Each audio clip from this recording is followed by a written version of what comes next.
Who cares? Hello and welcome back to the channel. This is past UFC 316 Dvalishvili versus O'Malley number 2. And yeah, since I'm still sick and it's really late, I'm gonna give you a quick run through and hopefully get this over with quickly. Starting off with the first fight of the night, we had Markel Medeiros in the lightweight division versus Mark Choinsky. I had my prediction for Choinsky in this one, but yeah, didn't turn out that way. Medeiros looked huge. I was the first thought I had when I saw them face to face. His striking looked really smooth. He had some good grappling defense. Choinsky tried some takedowns, but was unsuccessful. Yeah, Medeiros in the first. In the second, Choinsky tried more pressure, but Medeiros still landed the bigger shots and all the leg kicks. I mean, he had landed already a couple hard ones in the first, but I thought that in the second round they took a lot more effect and started to sting Choinsky really badly. I think it was also in the second that he started to drop him with leg kicks. Yeah, second round clearly to Medeiros again, and in the third, more of the same. Medeiros just keeps on eating Choinsky's legs, or one leg alive. The left leg, I think it was double the size of the other one, I think, at the end. Yeah. Kudos to Choinsky for staying in it, but yeah, he was never going to win this decision, so yeah. Unanimous decision for Markel Medeiros. Good performance. We move on. Staying in the lightweight division, we had Killen Salkild versus Yanal Ajmus, and Killen Salkild surprised me with his game plan because I knew he had kind of sick striking. He showed that too, but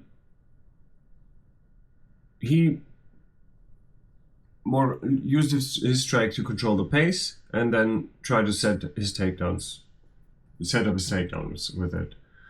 He got a couple of takedowns in the first, took the round in my opinion clearly. In the second, Salkild again mixes all his attacks beautifully. It was really fun to watch. And Ajmus, I thought at the end of round 2 he really looked lost. He had no answer for it, and he had no clue what to do. In the third, Salkild looked tired all of a sudden and lost all of his momentum. Ajmus took over and started to land hard. But Salkild also showed a great beard and yeah, took it. He still won a unanimous decision handily, and we move on. Featherweights, we had Jeka Zaragi versus Yu Jo Sang. I'm not entirely sure if I'm pronouncing that correctly. Quickest fight of the night, I think. Zaragi comes out like a figuratively the bat out of hell. Puts a lot of pressure and just runs into the perfect counter left hook and is out cold immediately. I mean, you landed a follow-up shot that was really vicious too, but he was sleeping already. That probably gave him yeah, another concussion, but yeah. Vicious knockout, probably performance of the night. And we move on. We had the women flyweight division. We had Ariane da Silva, who missed weight by I think 6 pounds, versus Van Kong. I was predicting Van Kong to win this, and she looked good. It was a lot of leg kicks at the beginning as well, and her leg kicks did damage Ariane da Silva pretty early. She won the first round basically from the leg kicks, I thought. In the second, Ariane da Silva showed toughness and hit a couple of combos, but yeah, Wang just kept on hurting her legs and landed some good punches on the way to win the second round. 1 second. I'm sorry. As I said, I'm sick. I hope that's it. Oh, what was that? Okay. Wang Kong wins the second round handily with her leg kicks and punches. In the third, Da Silva tried to hide her leg more, and so Wang Kong just started to show her speed, her striking speed, and yeah, I thought she kind of cruised to a unanimous decision. Ariane da Silva had some moments at the end of the third, but on my scorecard it wasn't enough to even take the third, and yeah, she won a unanimous decision. Kong Wang, that is. We move on. First fight of the prelims we had in the welterweight division. We had Chaos Williams versus Andreas Gustafsson. I'm sorry. And then we have to... No, we're not going to do that on stream. I'm going to toughen through. I hope. All right. I was predicting this to be a very, very tough fight for Andreas Gustafsson, but it was a very, very tough fight for Chaos Williams. Gustafsson was extremely aggressive. He wings his punches to get into the clinch, and yeah, kind of with his Greco-based wrestling style, just keeps it in the clinch, tries the occasional trip. If he doesn't get it, he doesn't care. He just throws from the clinch, throws knees to the body and to the legs. And yeah, he just does that in the first round, the second round, and in the third as well. In the third, Chaos Williams is already a bloody mess. But somehow he survives Gustafsson's onslaught, I thought. It looked like more like an onslaught than a real fight at the end. Yeah, and Gustafsson got a really dominant performance done and got the unanimous decision in the end. We move on. Heavyweights, the only heavyweight fight on the card. We had Sergey Spivak versus Valdo Cortez Acosta. In this one, I had Cortez Acosta winning. I predicted him to win, but I really got scared in the first round because Spivak looked so much bigger, and he had a lot of early success with punching into the clinch and yeah, kind of controlling Cortez Acosta from there.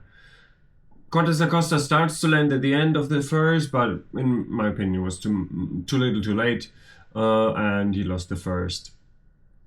In the second, somehow, I don't know why, Cortez Acosta grows in confidence, and Spivak starts to doubt himself somehow and starts to back up.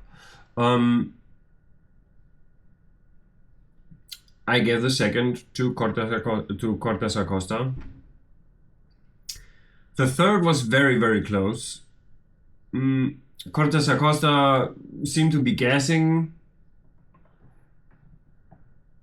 And Spivak kind of tried to take over, but still Valdo landed some clean shots while retreating, and I gave him the third as well. And the judges agreed with me, and we had a unanimous decision victory for Valdo Cortez Acosta. We move on. Light heavyweights. We had Azamat Murzakanov versus Brenson Ribeiro.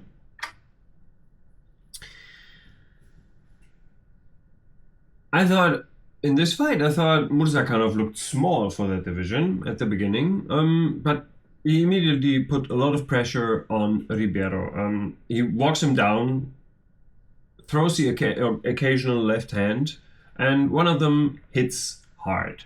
And yeah, he just went off on Ribeiro, and yeah, Ribeiro, he tapped to strikes basically, but I thought he was really badly hurt at the moment and couldn't really defend himself anymore. And it's really happened very, very quickly. TKO for Murzakanov in the first round, and we move on. Flyweights, we had Bruno Gustavo da Silva versus Joshua Wan. I was predicting da Silva to win, but Joshua Wan had other plans tonight. He hit him with...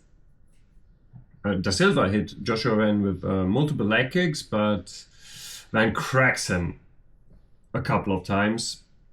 And yeah, I had him winning the first. Even more offense from Joshua Wan in the second. A couple of knockdowns. And at the end, Da Silva really looked deflated.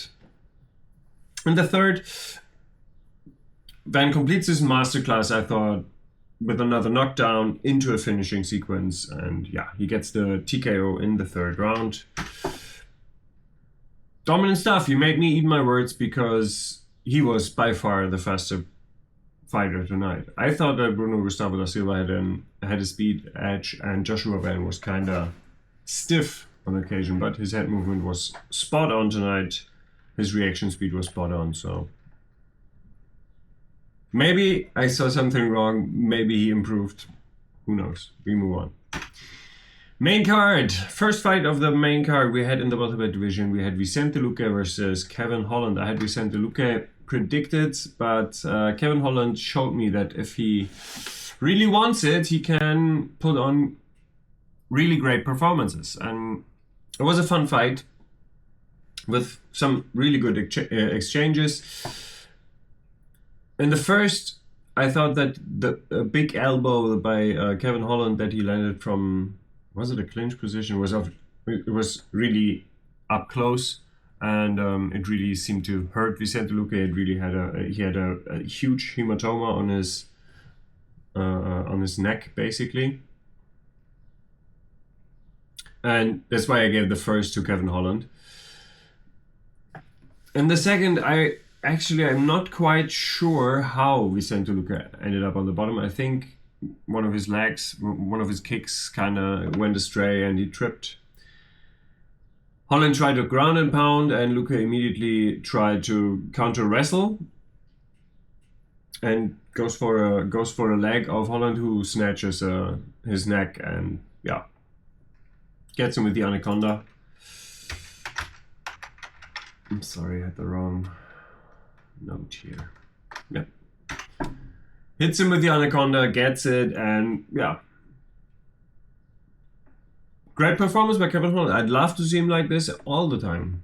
Seriously, do the cut, get to welterweight, take one fight per year. Yeah, less if you need that much more recovery time for bouncing the weight. That's okay, but Kevin Holland looked great tonight. We move on. Bantamweights, we had Mario Bautista versus Patchy Mix. I had predicted that Patchy Mix would do to Mario Bautista what he did to Jose Aldo. Yeah. Nini, no, didn't turn out that way. In the first round, Bautista's striking looked really, really crisp. I was surprised Patchy Mix could remain such a poker face, considering the shots he was getting tagged with. But yeah, he clearly won the first with that, because that was the only thing that was good about Patchy Mix in the first.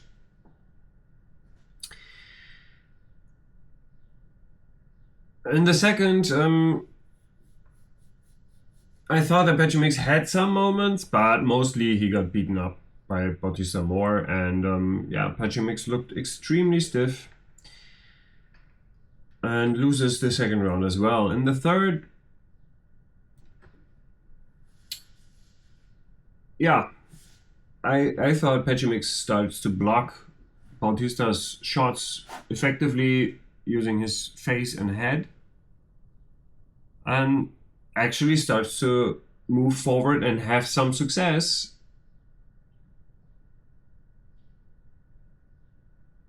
Yeah, you could argue that he won the third, but I didn't give him the third. I gave the third still to Bautista for just being the far better striker and athlete, or just say fighter tonight.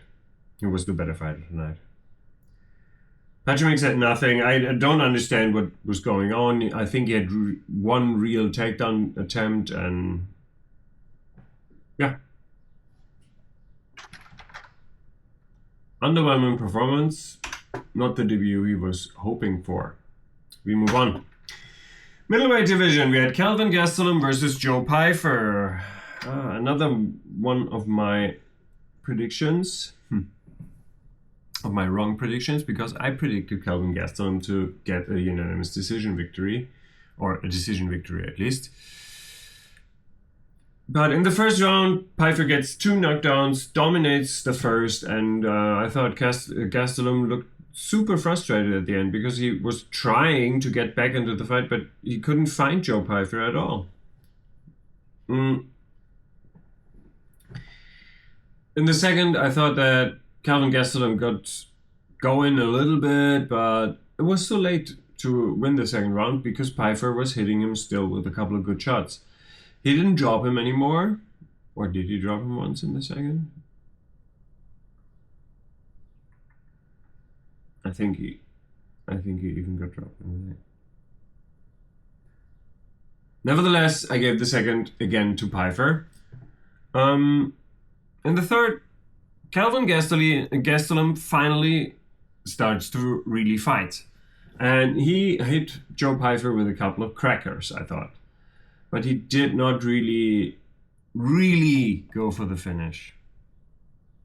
I would love to see Kelvin Gastelum at welterweight, and never again at middleweight.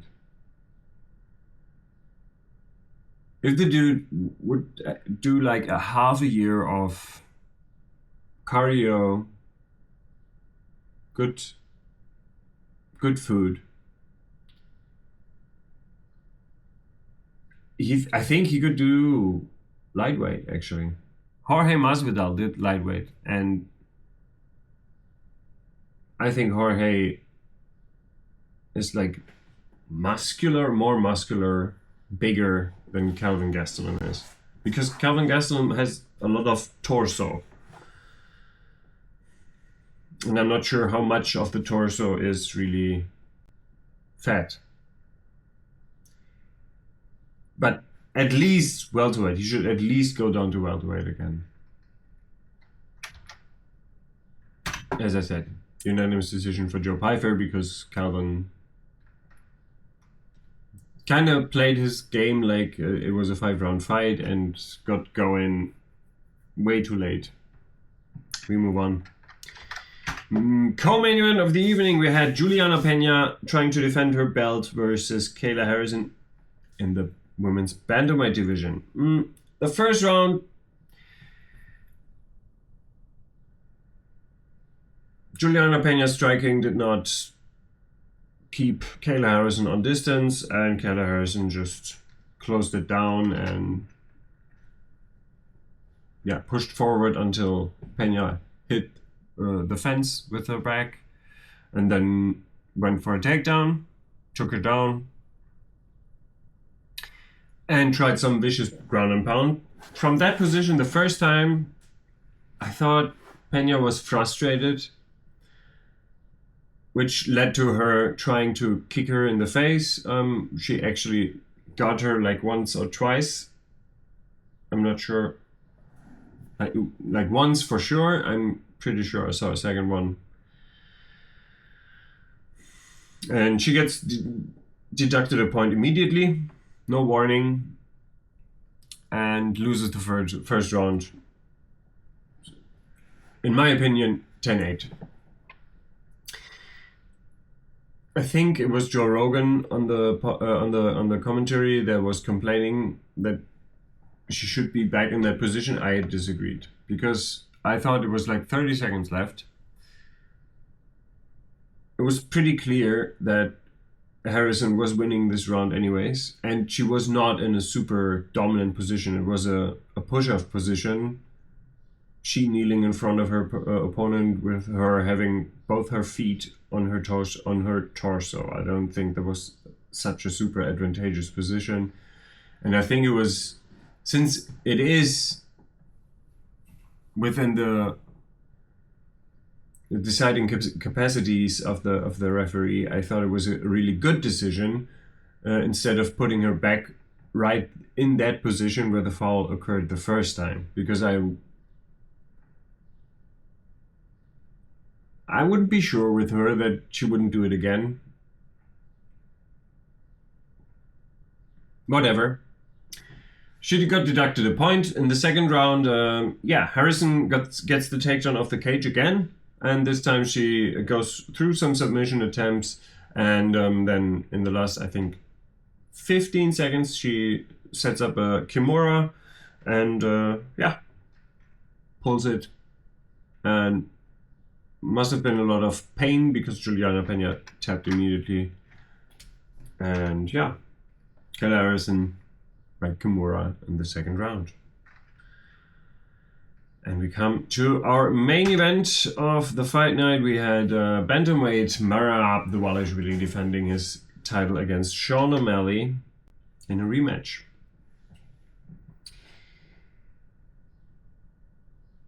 Before the fight, I said that it really is not beneficiary to Sean O'Malley to have this rematch immediately and as quickly as it happened. I thought he needed a little bit better preparation for a fighter like Merab, and yeah, tonight proved me right. Merab took him down in the first, controls him for a while, wins the first.